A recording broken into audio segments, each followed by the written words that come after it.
So who were the real winners and losers in yesterday's election? Obviously, that's defined by counting votes, of course. But as Local 12 News reporter Jeff Hirsh shows us, there are some winners and losers which might not be as obvious from the numbers. I am proud and honored to be your next mayor.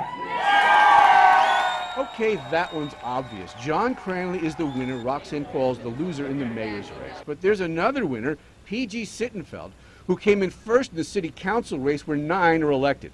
Sittenfeld got nearly 5,000 more votes than John Cranley did.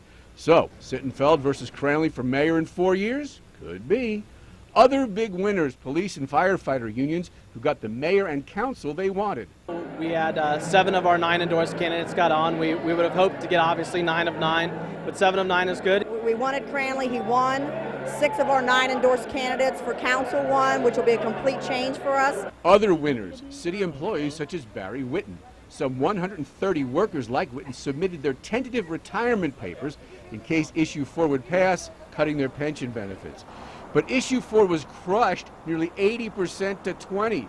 Big losers there are the conservative groups which got pension change on the ballot using secret contributions which by law cannot be traced. And I'm delighted with that.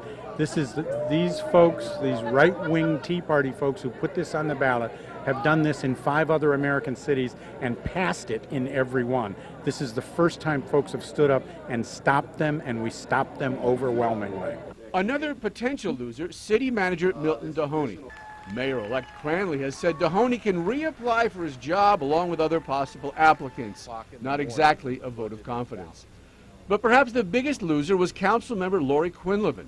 She was the one who aggressively and successfully pushed for doubling council terms from 2 years to 4. It was a monumental election. It's the first time we're electing council in the history of the city, as far as I know, electing 4-year terms for council members. But the author of 4-year terms lost. Quinlivan was also the only council member to criticize the police and fire budgets, saying, for example, it was time to right-size, in other words, shrink the police department. That apparently did not go over very well with the voters. I think that we right-sized city council tonight.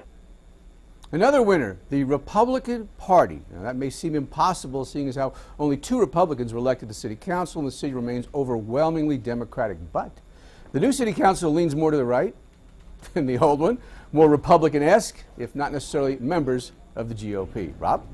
You know, that's what I thought about the Cranley-Qualls race, because Cranley seemed to run really to the far right, and both of them, if I'm not mistaken, are Democrats, right? Absolutely. They're both Democrats, but Cranley did run further to the right.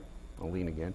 Cranley was brought up on the west side, and he carried the west side, which is more conservative, and he continued the tradition of moderate to conservative west side Democrats, such as former Mayor Charlie Lucan, who, by the way, was chair of Cranley's campaign, a friend of labor-like Democrats, but tighter with the dollar like Republicans.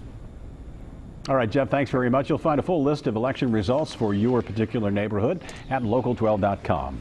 Well, I was outside.